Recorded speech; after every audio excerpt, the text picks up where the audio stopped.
BJP সংবাদে সকলকে স্বাগত। সঙ্গে রয়েছে আমি মৌসুমী। চলে যাচ্ছি সংবাদে। আগামী 30শে মে প্রধানমন্ত্রী নরেন্দ্র মোদী বিহারের রোহতাস জেলা সফর করবেন। সেখানে বিভিন্ন উন্নয়ন প্রকল্পের ভিত্তিপ্রস্তর স্থাপন করার পাশাপাশি পাটনা বিমানবন্দরের নতুন টার্মিনাল উদ্বোধন করবেন প্রধানমন্ত্রী। প্রসঙ্গত, গত 22শে এপ্রিল জম্মু ও কাশ্মীরের পহেলগামে সংঘটিত ঘটনার জন্য দায়ী সন্ত্রাসীদের বিরুদ্ধে পরিচালিত অপারেশন সিঁদুরের পর এটি হবে প্রধানমন্ত্রীর প্রথম সফর। এবছরের শেষ দিকে অনুষ্ঠিত হতে যাওয়া আসন্ন বিধানসভা নির্বাচনের কারণে প্রধানমন্ত্রীর এই সফর গুরুত্বপূর্ণ বলে মনে করা হচ্ছে। এদিকে বিহার বিজেপির রাজ্য সভাপতি দিলীপ জয়সওয়াল জানিয়েছেন, 30শে মে রোহতাস জেলার সাসারামে প্রধানমন্ত্রী সফরের প্রস্তুতি চলছে। উত্তর পূর্বাঞ্চলীয় কাউন্সিল কর্তৃক গঠিত উত্তর পূর্বাঞ্চলীয় অঞ্চলে বিনিয়োগ প্রচারের জন্য উচ্চ স্তরের টাস্ক ফোর্সের আহ্বায়ক হিসেবে বৃহস্পতিবার কেন্দ্রীয় ডোনার মন্ত্রী জ্যোতিরাদিত্য সিন্ধিয়া ঊর্ধ্বতন কর্মকর্তাদের উপস্থিতিতে ভার্চুয়ালি বৈঠক করেন। বিনিয়োগের প্রচারের জন্য কৌশলগত রোড ম্যাপ তৈরির জন্য শিল্প সমিতি, সম্ভাব্য বিনিয়োগকারী, উত্তর পূর্ব অঞ্চলের রাজ্যগুলির কর্মকর্তাদের সাথে অংশীদারদের পরামর্শ করার সিদ্ধান্ত নেওয়া হয়েছে বৈঠকে। উত্তর পূর্বাঞ্চলের জন্য নিয়োগ নীতি তৈরিতে নামী শিক্ষা প্রতিষ্ঠান এবং বিশেষজ্ঞ সংস্থাগুলিকে নিযুক্ত করা হবে বলে জানা গেছে। এই ভার্চুয়ালি বৈঠকে মুখ্যমন্ত্রী ডক্টর মানিক সাহা সহ প্রশাসনের উচ্চপদস্থ আধিকারিকরা অংশ নেন। বৈঠকে উত্তর পূর্বাঞ্চলীয় অঞ্চলে বিনিয়োগ প্রচারের জন্য বিভিন্ন বিষয়ে আলোচনা করা হয়। বৃহস্পতিবার বিকেলে রাজধানীর প্রজ্ঞা ভবনের 3 নং হলে টিসিএস 2024 ব্যাচের অফিসারদের জন্য ইন্ডাকশন প্রশিক্ষণ এর সমাপনী অধিবেশনের আয়োজন করা হয়। এদিন আয়োজিত সমাপনী অধিবেশনে উপস্থিত ছিলেন মুখ্যমন্ত্রী ডক্টর মানিক সাহা এবং রাজ্যের মুখ্য সচিব সহ রাজ্য প্রশাসনের উচ্চপদস্থ আধিকারিকরা। অনুষ্ঠানে মুখ্যমন্ত্রী তার ভাষণে বলেন, 30 জন টিসিএস অফিসার আমাদের সরকারে যুক্ত হওয়ার পর আমাদের সরকারের শক্তি কিন্তু অনেকটা বৃদ্ধি পেল। 30 জনের মধ্যে 10 জন মহিলা এবং 20 জন পুরুষ। মহিলা শক্তি আজ আমরা এখানে দেখতে পাচ্ছি, তা দেখে খুব ভালো লাগছে। এর থেকে বোঝা যায় যে আমরা এখন কোথায় আছি। এমন ভাবেই নিজের খুশি জাহির করলেন মুখ্যমন্ত্রী। 30 জন টিসিএস অফিসার আজকে তারা আমাদের সরকারে যুক্ত হওয়ার পরে আমাদের যে সরকারের শক্তি কিন্তু অনেকটা বৃদ্ধি পেল আমি বলব। এবং এখানে 10 জন মহিলা এবং 20 জন পুরুষ। মহিলা শক্তি আজকে এখানে আমরা দেখতে পাচ্ছি এবং আমার খুব ভালো লাগলো আমরা কোথায় আছি। মাননীয় প্রধানমন্ত্রীজি যেভাবে চাইছেন যে কোয়ালিটি পিপলস উইথ ইট, আজকে এখানে যাদের যাদের দেখলাম অলমোস্ট অল ম্যাক্সিমাম তারা তাদের যে ব্যাকগ্রাউন্ড ইঞ্জিনিয়ারিং, ভেটেরিনারি এবং আদার্স ডিপার্টমেন্ট, কেউ পিএইচডি, কেউ ফার্স্ট গোল্ড মেডেল পেয়েছে। এবং সত্যি একটা আনন্দের বিষয়, এখানে কিন্তু বোঝা যাচ্ছে যে আমরা যেভাবে ট্রান্সপারেন্সির মাধ্যমে কোয়ালিটির যারা আছে তাদেরকে আমরা যুক্ত করতে চাই, আজকে কিন্তু এখানে একটা প্রমাণ। এখন সময় ছোট্ট একটা বিজ্ঞাপন বিরতির, সঙ্গে থাকবেন।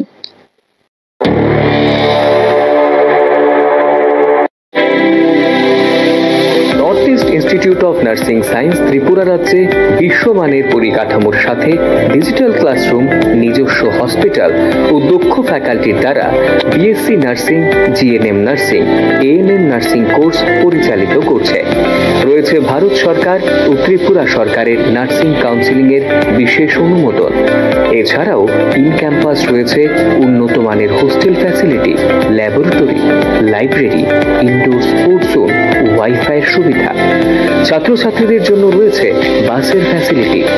তাই নার্সিং পড়তে এখন আর বহির্রাজ্যে নয়, নিজের রাজ্যে 100% প্লেসমেন্ট অ্যাসিস্ট্যান্সের সাথে নার্সিং পড়ার স্বপ্ন পূরণ করুন।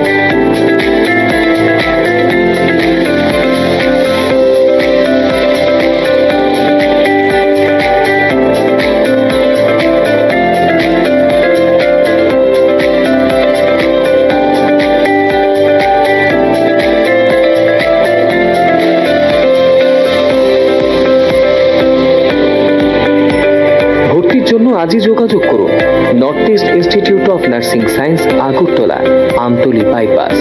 ফোন নম্বর 7085155609, 7005127202, 0381231506, 8257808056, অথবা ভিজিট করুন www.neins.ind.in, a unit of Devlook Hospital.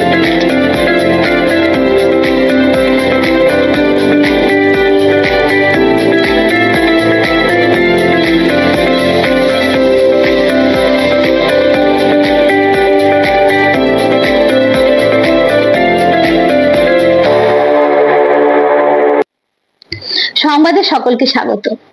কাশ্মীরের পহেলগামে জঙ্গিরা ধর্ম দেখে মেরেছে, কিন্তু আমরা কর্ম দেখে মেরেছি। বৃহস্পতিবার শ্রীনগরে সেনা ঘাঁটিতে দাঁড়িয়ে এভাবেই হুঙ্কার দিলেন কেন্দ্রীয় প্রতিরক্ষা মন্ত্রী রাজনাথ সিং। পাশাপাশি জওয়ানদের উদ্দেশ্যে তিনি বলেন, জঙ্গিদের প্রতি আপনাদের কঠোর মনোভাব প্রশংসার যোগ্য। অপারেশন সিঁদুরে আপনারা যা করেছেন তাতে গোটা দেশ গর্বিত।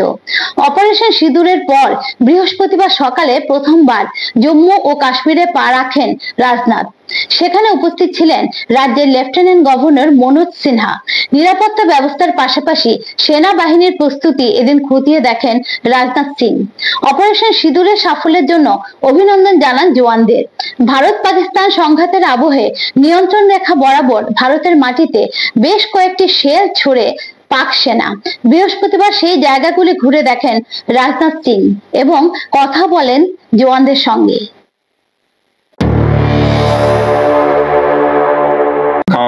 और सूझबूझ के साथ दुश्मनों के ठिकानों को आपने बर्बाद किया है। आज मैं यहां रक्षा मंत्री के साथ साथ एक मैसेंजर के रूप में भी आप सबके सामने मौजूद हूं। पूरे देश की शुभकामनाएं, उनकी प्रार्थनाएं और उनकी कृतज्ञता को लेकर आप सबके बीच यहां मैं मौजूद हूं। एक तरह से आप समझिए कि मैं एक डाकिया बनकर आपके बीच आया हूं और देशवासियों का संदेश लाया हूं। संदेश यह है कि हमें हमारी सेनाओं पर गर्व है। साथियों, ऑपरेशन सिंदूर सिर्फ एक ऑपरेशन का नाम भर नहीं है, बल्कि यह एक हमारी प्रतिबद्धता है, यह हमारा यह कमिटमेंट है।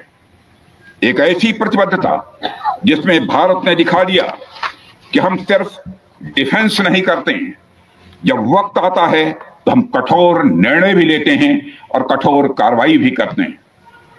यह ऑपरेशन उस एक एक जवान की आंखों में देखा गया सपना था कि हर आतंकी ठिकाना, चाहे वह घाटियों में छुपा हो या बंकरों में दबा हो, हम वहां पहुंचेंगे और दुश्मन की छाती चीरकर हम उन आतंकी ठिकानों को खत्म करके ही। ভারতে অ্যাপেলের কারখানা খুলুক তা তিনি চান না। অ্যাপেল সংস্থার সিইও টিম কুককে মার্কিন প্রেসিডেন্ট ডোনাল্ড ট্রাম্প একথা বললেন। ভারত নিজের খেয়াল নিজে রাখতে পারে বলে এমনটাই অভিমত মার্কিন প্রেসিডেন্টের। বর্তমানে সৌদিতে রয়েছেন মার্কিন প্রেসিডেন্ট। দোহায় একটি বাণিজ্যিক অনুষ্ঠানে ডোনাল্ড ট্রাম্প বলেন, টিম কুকের সঙ্গে তার ছোটখাটো সমস্যা হয়েছিল। আমি ওকে বললাম, বন্ধু আমার, তোমার সঙ্গে খুব ভালো ব্যবহার করছি, $500 বিলিয়ন বিনিয়োগ পাচ্ছ, কিন্তু আমি শুনছি তোমরা ভারতের বিভিন্ন জায়গায় কারখানা তৈরি করছো। আমি চাই না ভারতে তোমরা কারখানা তৈরি করো। যদি ভারতে দেখভাল করতে চাও তবে তোমরা ভারতে কারখানা তৈরি করতেই পারো, কারণ ভারত বিশ্বের অন্যতম সর্বোচ্চ ট্যারিফ নেওয়া দেশ।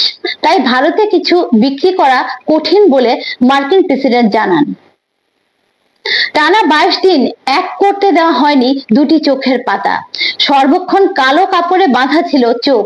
পাক রেঞ্জার্সের হাত থেকে বিএসএফ জওয়ান পূর্ণম কুমার সাউ মুক্তির পরই প্রকাশ্যে আসে বন্দি দশার নারকীয় অত্যাচারের চিত্র।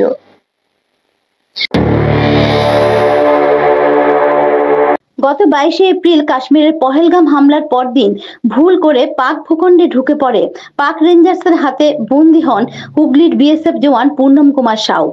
এরপর টানা 22 দিনের রুদ্ধশ্বাস লড়াই, দুই দেশের দফায় দফায় বৈঠকের পর অবশেষে বুধবার সকালে পাক সেনার হাত থেকে মুক্তি পায় পূর্ণম। তারপর নিয়ম মেনে হয়েছে শারীরিক পরীক্ষা। দফায় দফায় বিএসএফ কর্তাদের জিজ্ঞাসাবাদের মুখোমুখি হতে হয়েছে তাকে। সেখানেই উঠে এসেছে চাঞ্চল্যকর তথ্য।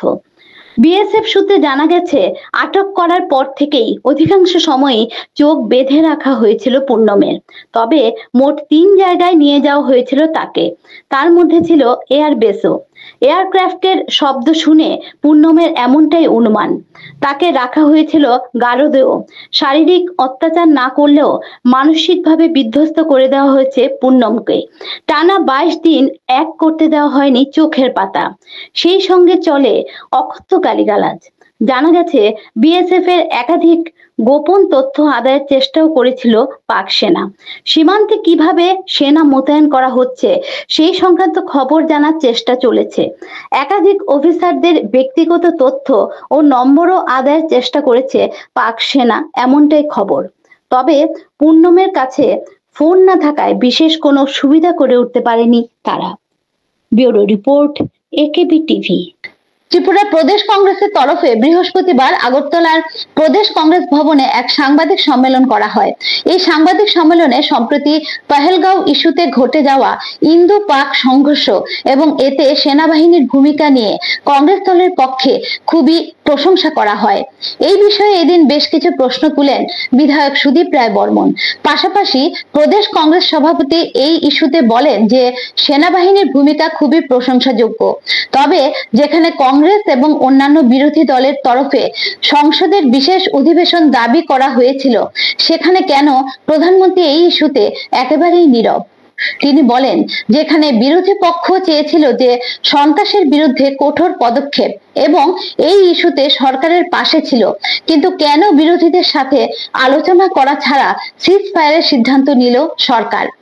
আর এখন সেনাবাহিনীর প্রাপ্য গৌরবের জায়গায় এই ইস্যুতে দল কার্যক্রম করে চলেছে নিজেদের ক্রেডিট নেবার জন্য।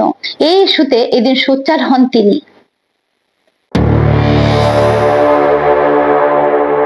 আগ্রহ, সমগ্র দেশের মানুষ জানতে চাইছে কেন সিজফায়ারে যাওয়া এবং এই সিজফায়ারে যাওয়ার সিদ্ধান্ত সর্বদলীয় মিটিং করে কেন নেওয়া হলো, যেখানে সবকটা দল বলছে যে এবার সন্ত্রাসবাদের আতুর ঘরকে ভেঙে দিতে হবে, সন্ত্রাসবাদ বন্ধে একদম আমরা চরম সিদ্ধান্তে উপনীত হয়ে আমরা এই লড়াই করব। সেই লড়াই থেকে কেন বিরতি, কার স্বার্থে, কি বুঝে এই লড়াই, কেন এটা বন্ধ করার আগে সর্বদলীয় সিদ্ধান্তের মাধ্যমে একটা যৌথ সিদ্ধান্তে উপনীত হওয়া গেল। যারা শুরুতে চেয়েছিল বিভাজন, বিভেদের রাজনীতি ভেস্তে যাওয়ায় এখন শুরু করেছে ওই সেনাবাহিনীর ক্রেডিটটা নিজেদের পালকে নেওয়ার জন্য। শিক্ষা দপ্তরে অফার অ্যাকসেপ্টেন্সের প্রক্রিয়া গ্রহণ শুরু হলো বৃহস্পতিবার। প্রসঙ্গত, গত 30 এপ্রিল রাজ্যের মুখ্যমন্ত্রীর হাত ধরে 228 জনকে ইউজিটি এবং জিটি শিক্ষক পদে অফার অফ অ্যাপয়েন্টমেন্ট দেওয়া হয়েছিল রাজ্যের বুনিয়াদী শিক্ষা দপ্তরের অধীনে। বৃহস্পতিবার এই 228 জন অফার প্রাপকদের তাদের অফার অ্যাকসেপ্টেন্স জমা দেবার জন্য আগরতলা শিশু বিহার স্কুলে ব্যবস্থা করা হয়। এদিন তাদের প্রয়োজনীয় যাবতীয় নথিপত্র পরীক্ষা করে এদিন থেকেই তাদের জয়েনিং তারিখ ধরে পরবর্তীতে তাদের পোস্টিং দিয়ে দেওয়া হবে বলে জানালেন বুনিয়াদী শিক্ষা দপ্তরের যুগ্ম অধিকর্তা হর্ষিতা বিশ্বাস। এদিন এই কাজে সহায়তার জন্য বিদ্যালয়ের প্রিন্সিপাল এবং দপ্তরের ওএসডিও উপস্থিত ছিলেন।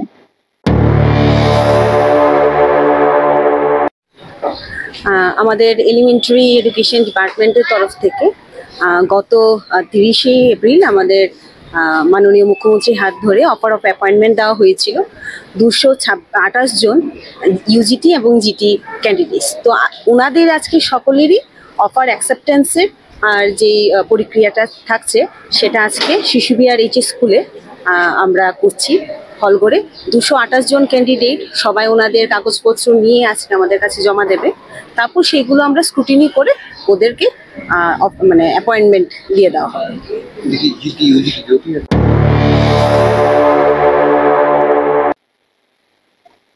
তিপ্রা মাথা দলের সুপ্রিমো প্রদ্যোৎ কিশোর দেববর্মন সহ বিজেপিতে থাকা অধিকাংশ লোকেরই ডিএনএ কংগ্রেসের, তাই কংগ্রেসের প্রতি তাদের দুর্বলতা থাকাটা স্বাভাবিক। এটা অস্বাভাবিকের কিছু না। বৃহস্পতিবার সাংবাদিকদের মুখোমুখি হয়ে এমনটাই বললেন বিধায়ক সুদীপ রায় বর্মন। তিনি বলেন, বুধবার মহারাজা প্রদ্যোৎ কিশোর দেববর্মন কংগ্রেস ভবনের সামনে এসে কংগ্রেস দলের পতাকা ফিরিয়ে দিয়ে গেছেন। তিনি প্রদেশ কংগ্রেসের সভাপতি থাকাকালীন প্রচুর দলীয় পতাকা রয়ে গিয়েছিল, সেগুলো ফেরত দিতেই তিনি কংগ্রেস ভবনের সামনে এসেছিলেন। ভেতরেও তিনি প্রবেশ করেননি, বাইরে থেকে তিনি দিয়ে চলে যান বলে জানান।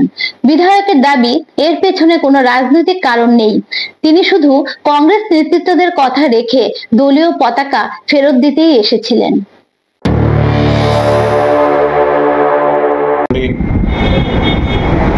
আমাদের দলের একটা সময় সভাপতি ছিলেন, এআইসিসি পতাকা পাঠিয়েছিল, সেগুলো কাজে লাগেনি। এখন আমরা যাতে কাজে লাগাতে পারি, নষ্ট না করে আমাদের কাছে দিয়ে দিয়েছেন, তার জন্য ওনাকে ধন্যবাদ জানাচ্ছি।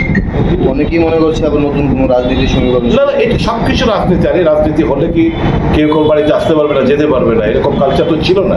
বিজেপির জামানায় কালচারটা শুরু হয়েছে। এই কালচারটা আমাদের ব্রেক করতে হবে। পার্টি আলাদা হতে পারে, উনি আলাদা দল করতে পারে, কিন্তু ব্যক্তি রিলেশন তো থাকতেই পারে। আর ওনার ডিএনএ কংগ্রেসের, যারা বিজেপিতে যারা আছে তাদের ডিএনএ কংগ্রেসের অধিকাংশ লোকের, তো স্বাভাবিক কংগ্রেসের প্রতি একটা দুর্বলতা থাকবেই।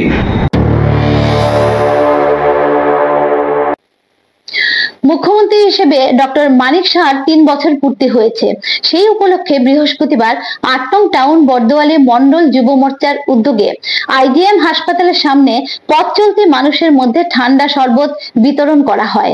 এদিন পথ চলতি মানুষ থেকে শুরু করে হাসপাতালে আসা রোগী এবং তাদের আত্মীয় পরিজনদের মধ্যে ঠান্ডা শরবত বিতরণ করে টাউন বর্দোয়ালি মন্ডল যুব মোর্চার সদস্যরা। তারা মুখ্যমন্ত্রী পদে 3 বছর পূর্তি উপলক্ষে ডক্টর মানিক সাহাকে শুভেচ্ছা ও অভিনন্দন জানান। পাশাপাশি মা ত্রিপুরেশ্বরীর কাছে মুখ্যমন্ত্রীর দীর্ঘায়ু কামনা করেন। আজকে আমাদের বর্দোয়ালি বিধানসভার জনপ্রিয় বিধায়ক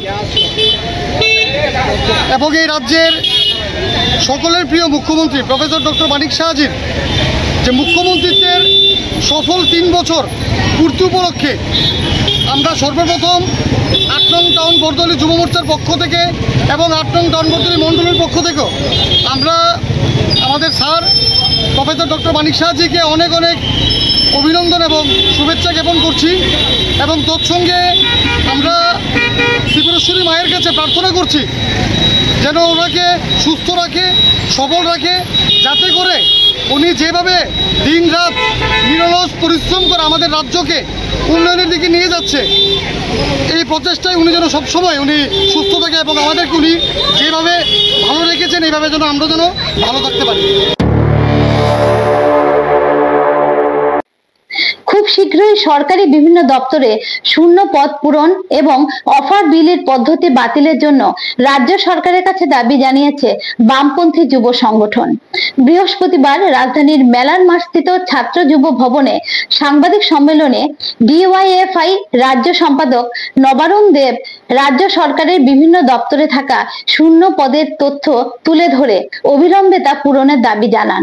এদিন তিনি বলেন, ত্রিপুরায় বিজেপি সরকারের আমলে স্বাস্থ্য শিক্ষা ব্যবস্থা ধ্বংসের মুখে পড়েছে। গোটা রাজ্যে বেকারত্ব এবং মাদকের করাল গ্রাসের দিকে তরুণ প্রজন্ম ধ্বংসের দিকে।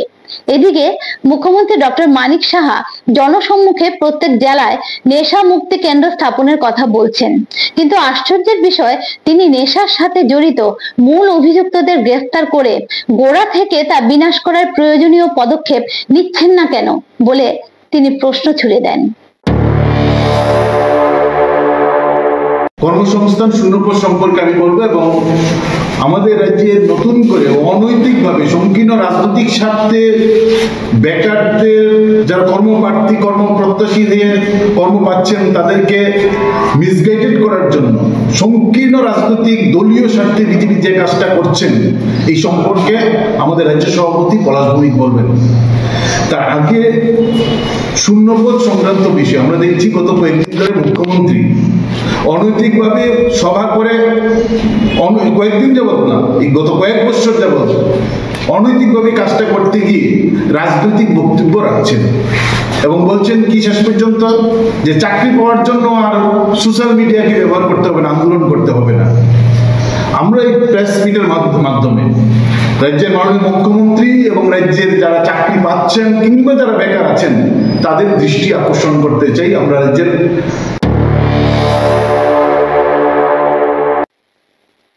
ফ্ল্যাটে রক্তাক্ত তরুণী গৃহবধূ, হাসপাতালে আনা হলে চিকিৎসক তাকে মৃত বলে ঘোষণা করেন। বৃহস্পতিবার আগরতলার দুর্গাচৌমুহনী এলাকায় এই ঘটনায় চাঞ্চল্য দেখা দেয়। কিভাবে এই ঘটনা, কখন এই ঘটনা, এ নিয়ে নানা প্রশ্ন দেখা দিচ্ছে। এ সম্পর্কে মৃতার স্বামী, বাবা, শাশুড়ি এবং চিকিৎসকের বক্তব্য তুলে ধরা হলো। দেখে নেওয়া যাক এই রিপোর্ট। ফ্ল্যাট থেকে তরুণী বধূর রক্তাক্ত মৃতদেহ উদ্ধার। নাম অনামিকা আচার্য, স্বামী রাহুল আচার্য। চাঞ্চল্যকর এই ঘটনা আগরতলা দুর্গা চৌমুহনী এলাকায়। এই ঘটনায় রক্তাক্ত অবস্থায় বধূকে আগরতলা জিবি হাসপাতালে নিয়ে আসা হলে চিকিৎসক তাকে পরীক্ষা করে মৃত বলে ঘোষণা করেন। তবে কিভাবে ফ্ল্যাটে রক্তাক্ত হলো এই বধূ, কখন তার মৃত্যু হয়, এই সবকিছুর জন্য পোস্টমর্টম রিপোর্ট পাওয়া গেলেই তা পরিষ্কার হবে বলে মনে করা হচ্ছে। এ বিষয়ে মৃতার বাবা জানান, তার স্বামী বিলোনিয়ায় ব্যাংকে চাকরি করে। বৃহস্পতিবার অর্থাৎ ঘটনার দিনও সে যথারীতি ব্যাংকে চলে যায়। এদিকে মৃতার শ্বশুর শাশুড়ি সহ তার 3 বছর বয়সী সন্তান এদিন তাদের বাড়িতে ছিল। কিন্তু কিভাবে এই ঘটনা হলো এই সম্পর্কে তিনি কিছুই বলতে পারছেন না। তিনি এমনটাও জানালেন যে তার মেয়ে বুধবারই কলকাতায় গিয়ে বিএড পরীক্ষা দিয়ে এসেছে। বিজ্ঞান বিভাগের ছাত্রী ছিল সে। লেখাপড়া, সঙ্গীত সবকিছুতেই ভালো ছিল, কিন্তু কিভাবে তা হলো এটাই তিনি ভেবে পাচ্ছেন না। তবে যখন তাকে উদ্ধার করা হয় তার মাথা থেকে রক্ত পড়ছিল বলে জানালেন তিনি। এইটাই তো বলতে পারি না, তারা যায় দেখছে দরজা ইয়া করে দেখে বিছনার মধ্যে পড়ে রয়েছে, তার এদিক দিয়া মিটিং হইতেছে। কি মনে হয় কিভাবে মৃত্যু হইতে পারে? কেমনি কইতে পারি না। ওই সময় বাড়িতে কে আছে? বাড়ি না, তারা ফ্ল্যাটে থাকে। ফ্ল্যাটে কে আছে? কেউ না, তাই শ্বশুর শাশুড়ি আমরা এনে গেছে, তার বাচ্চা আছে, বাচ্চাটা আমাদের লেগে তাই পরীক্ষাইতে গেছে, তারপরে তারা আমরা এনে গেছে। শরীরে কোনো ধরনের আঘাতের চিহ্ন আছে? আঘাতের চিহ্ন না তো, কিন্তু ইয়া দেখা যাইতেছে মাথা দিয়ে রক্ত বাড়িতেছে বলে গেছে। যারা প্রথম দেখছে আমার বন্ধুরা ঢুকছে বলে তখন এই কথা দেখছে। আপনার দেখে মৃতার শাশুড়ি এ সম্পর্কে জানান যে তিনি ফোন পেয়ে সেখানে ছুটে যান। গিয়ে দেখেন তার পুত্রবধূর ফ্ল্যাটে ভেতর থেকে বন্ধ। তিনি তাকে জোরে জোরে ডাকেন এবং কোনো শব্দ না পেয়ে তিনি ফ্ল্যাটের মালিককে বিষয়টি সাথে সাথে জানালে পরে ফ্ল্যাটের ভেতরের দিকে লাগানো জানালা কোনো ক্রমে খোলা হয়। সেখানে গিয়ে তিনি দেখেন তার পুত্রবধূর মাথা দিয়ে অঝরে রক্ত ঝরছে। সাথে সাথে তাকে আগরতলার জিবি হাসপাতালে আনা হলে সেখানে চিকিৎসক তাকে মৃত বলে ঘোষণা করেন। তিনি জানান তাদের সংসার খুব সুখের ছিল। তবে তিনি তার পুত্রবধূর রক্তাক্ত হওয়া প্রসঙ্গে জানালেন, অনামিকা আচার্যের অ্যালার্জি ছিল, সে অ্যালার্জির ঔষধ খায়। এদিনও সে অ্যালার্জির ঔষধ খেয়েছে এবং ঘরের মধ্যে থাকা আসবাবপত্রের মধ্যে পড়ে এবং মাথায় গুরুতর আঘাত পায় ও রক্তাক্ত হয় এবং সে তার বিছানায় গিয়ে শুয়ে পড়ে।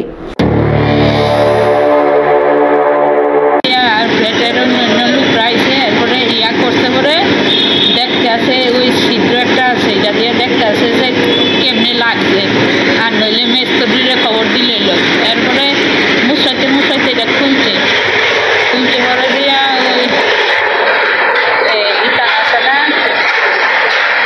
আমি গেছি, আমি ধরে গেছি গিয়া থেকে মানতু দেখে গেটা এই জায়গাটা দিয়ে আছে না, অনর্গলকে বলো জল যেমনি করে এমনি রক্ত করতেছে, রক্ত পইরা বাইসে। এটা কি সামনে করে আসলো না বাথরুমে আছে? তাই যেন ঘুমা এইটাতে আছে। মাথার মধ্যে কোনো ধরনের আঘাত আছিল না? এই জায়গাটা দিয়ে রক্ত করতেছে মাথার থেকে, পইরা সারা বিছানা ভর্তি আছে। আচ্ছা, ওই সময় বাড়িতে কে আছে? তাই বলে অ্যালার্জির বড়ি খাইছিল কি অ্যালার্জির দোষ আছে। এরপরে কি হয়েছে আমি তো জানি। আমার মনে হইতেছে কি তা জানো নি, ওই যে অ্যালার্জির বড়ি যে খাইছে, এই প্লেটটা আছে না, প্লেটটা তোমার এত জিনিস ভর্তি, জাগই নাই, মনে হয় কিটা ইয়া করে পড়িয়া গেছে, পইরা মনে হয় জায়গাটা ইয়া হয়েছে। এরপরে তাই মনে হয় ইয়ার মধ্যে শুনছে। সামাজিক বিয়ে আছিল? মৃতার স্বামী জানান যে তিনি তাকে বিলোনিয়া পৌঁছে ফোন করলে সুইচ অফ দেখায়। পরে সে তার বাবাকে ফোন করে।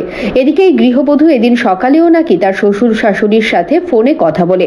তবে তিনি জানান বুধবার তাকে বিমানবন্দর থেকে নিয়ে আসলে তারা খাওয়া দাওয়া করে। রাত্রে গৃহবধূর অ্যালার্জির সমস্যা দেখা দেওয়াতে সে ঔষধ খায়। বৃহস্পতিবার সকালেও তাকে তার স্ত্রী হাসি খুশি এগিয়ে দিয়ে যায়। কিন্তু এরপর এমন কি হলো যে এই অবস্থা তাকে দেখতে হচ্ছে। তবে এদিন তিনি জানান কেউ বলছে ফ্ল্যাটের দরজা খোলা ছিল, আবার কেউ বলছে ফ্ল্যাটের দরজা বন্ধ ছিল। তিনি ভেবে পাচ্ছেন না কোনটা বিশ্বাস করবেন। এমনটাও জানান তার স্ত্রীর কলকাতা যাবার আগে একটি ছেলের সম্পর্কে তাদের মধ্যে কিছুটা বাকবিতণ্ডা হয়। পরে অবশ্য তা ঠিক হয়ে যায়। কিন্তু তার বিছানায় এইভাবে শুয়ে কেন পড়েছিল এটাই ভেবে পাচ্ছেন না তিনি।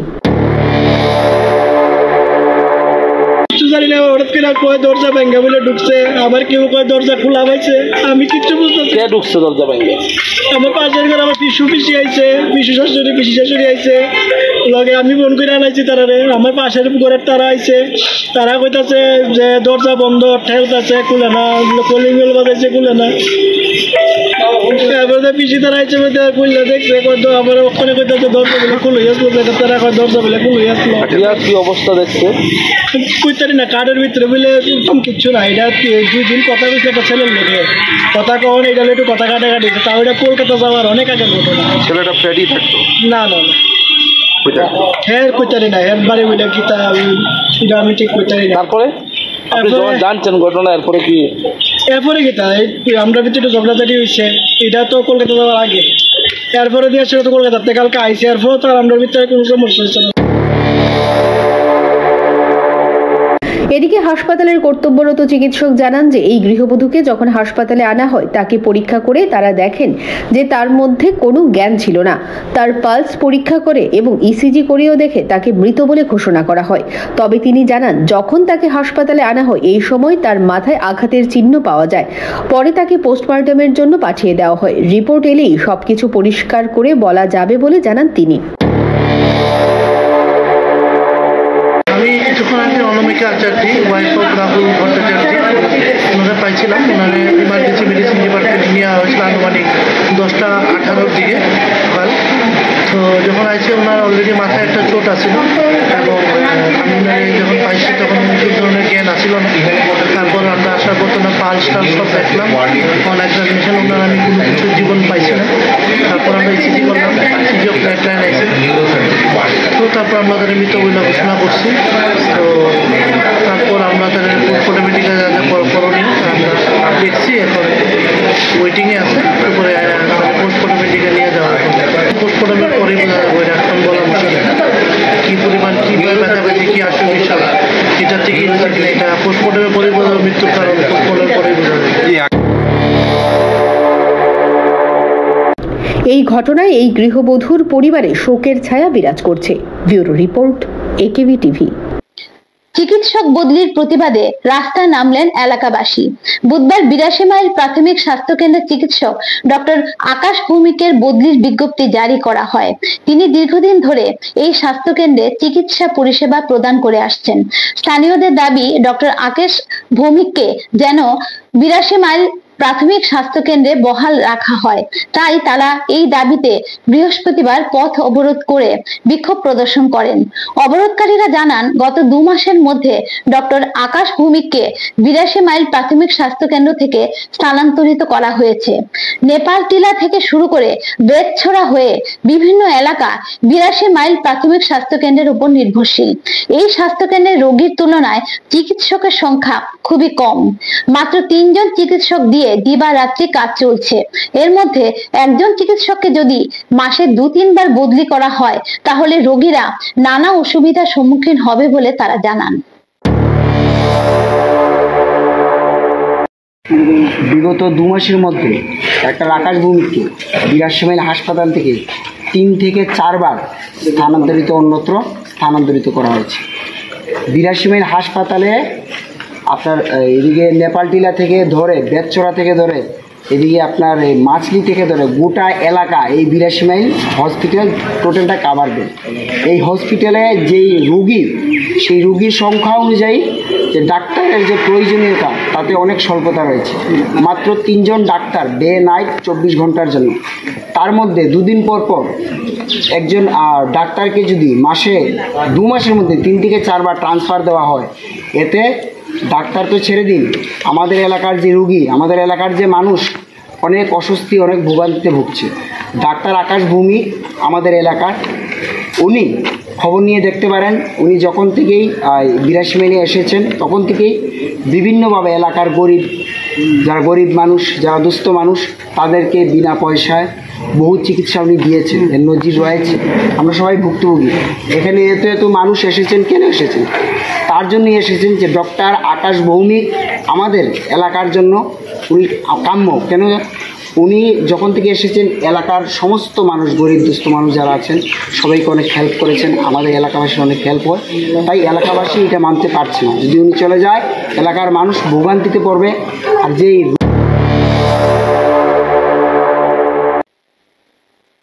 রাজ্য শিশু সুরক্ষা অধিকার কমিশনের উদ্যোগে এবং বিদ্যালয় শিক্ষা দপ্তরের সহযোগিতায় 15 মে বৃহস্পতিবার কৈলাসহরে ধনবিলাস উচ্চতর মাধ্যমিক বিদ্যালয়ে বাল্য বিবাহ, পস্কো, শিশুর অধিকার এবং মারণ ব্যাধি ড্রাগস নিয়ে এক সচেতনতামূলক শিবির অনুষ্ঠিত হয়।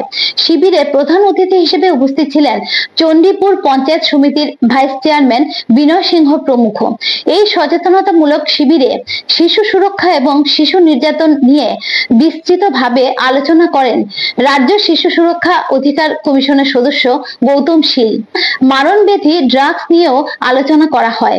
অনুষ্ঠান শেষে শিশু সুরক্ষা অধিকার কমিশনের রাজ্য কমিটির সদস্য গৌতম শীল সংবাদ প্রতিনিধিদের মুখোমুখি হয়ে জানান যে রাজ্য সরকারের সমাজ কল্যাণ দপ্তরের নির্দেশে গোটা রাজ্যের 10টি এলাকার স্কুলকে বাছাই করে সেই 10টি স্কুলে বাল্য বিবাহ, পক্সো, শিশুর অধিকার এবং মারণ ব্যাধি ড্রাগস নিয়ে ধারাবাহিকভাবে সচেতনতামূলক শিবির করা হচ্ছে।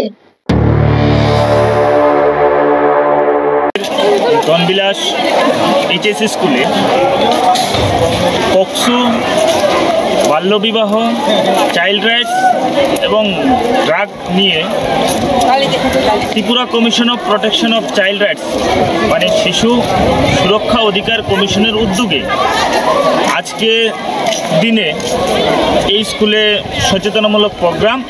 শুধু আজকে এই স্কুলে নয়, আমাদের কমিশনের পক্ষ থেকে সারা ত্রিপুরা রাজ্যে 10টি স্কুলকে আমরা বাছাই করেছি। প্রত্যেকটি স্কুলে ডেট টু ডেট এই সচেতনতামূলক প্রোগ্রামগুলি চলছে। আবারও সময় ছোট্ট একটা বিজ্ঞাপন বিরতির, সঙ্গে থাকবেন।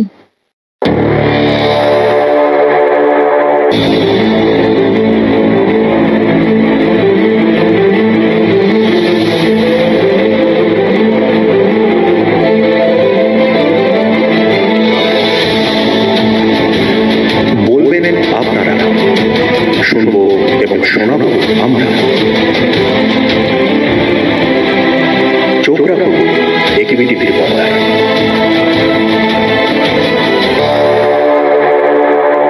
সংবাদে সকলকে স্বাগত। মায়ের জায়গায় মেয়ে শিক্ষিকা, তাও আবার মায়ের সেন্টারের ড্রেস পরে।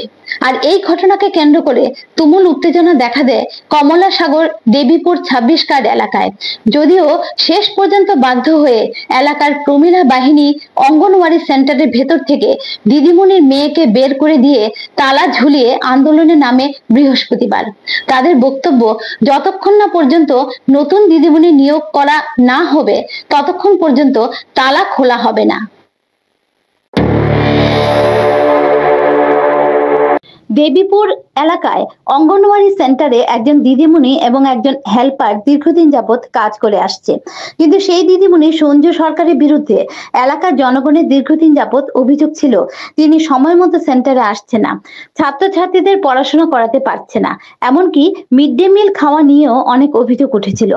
এলাকার জনগণের অভিযোগ, দীর্ঘ 9 মাস যাবৎ মিড ডে মিলের খাবার সেই দিদিমণি গিলে খেয়ে ফেলেছে, এমনকি গর্ভবতী মহিলাদেরও বিদ্যালয় থেকে চাল দেওয়া হচ্ছে না। শেষ পর্যন্ত তাদের অভিযোগের পরিপ্রেক্ষিতে সেন্টারে চলে আসেন বিশালগড় সিডিপিও অফিসের 2 আধিকারিক। পরবর্তী সময়ে তথ্য সহকারে প্রমাণিত হয় সেই দিদিমণি সঞ্জু সরকার লেখাপড়া বলতে কিছুই জানেন না। এমনকি অ আ ক খ বলতেও পারছেন না। দীর্ঘ 9 মাস যাবৎ মিড ডে মিলের খাওয়া ছাত্রছাত্রীদের না দিয়ে চুরি করে নিয়েছে। তার তথ্য সহকারে প্রমাণিত হওয়ার পর 2 আধিকারিক সেন্টারের দিদিমণি সঞ্জু সরকারকে সেন্টারে আসতে না করে দেয় এবং হেল্পারের উপর সম্পূর্ণ দায়িত্ব ছেড়ে দিয়ে যায়। কিন্তু আচমকা বৃহস্পতিবার সকালবেলা 1 মাস পর বসে থাকা দিদিমণির মেয়ে সেন্টারে এসে হাজির হয়, তাও আবার ড্রেস পরা। আর তাতেই ক্ষিপ্ত হয়ে ওঠে এলাকার জনগণ। তাদের বক্তব্য যে দিদিমণিকে বিভিন্ন অভিযোগ পেয়ে সেন্টার থেকে বের করে দেওয়া হয়েছে, তার মেয়ে কি করে সেন্টারে আসে কাজ করতে। পরবর্তী সময়ে তালা ঝুলিয়ে এলাকার প্রমীলা বাহিনী জানিয়ে দেয় নতুন দিদিমণি আসলেই তালা খোলা হবে।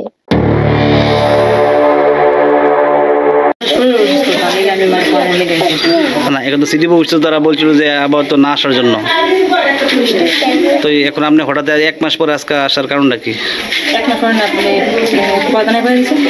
প্রধান কোচ আজকে আমার লেগে গেছিল। আপনি যে আপনি যে আপনার মার ড্রেসটা বলেছেন, এটা কি আপনি চাকরি পেয়েছেন না এমনি হঠাৎ ড্রেসটা পরে আসার? আমি যে আজকে যাইছি ফরেনের লেগে, আমি যে মানে পড়ামু যে স্টুডেন্টরা তো বুঝবেই না যে একটা স্টুডেন্ট মানে মাস্টার একটা এইখানে ড্রেসটা না করলে বুঝবো কেমন আমি যে ফরেন আছি, তাহলে আমি ড্রেসটা পরে। আমরা অভিযোগ দিদিমণির বদলে দিদিমণির মায়া কিভাবে স্কুলে আয়ে আর কিভাবে তার ড্রেসটা পরে ওই অধিকারটা দিছে গাটা।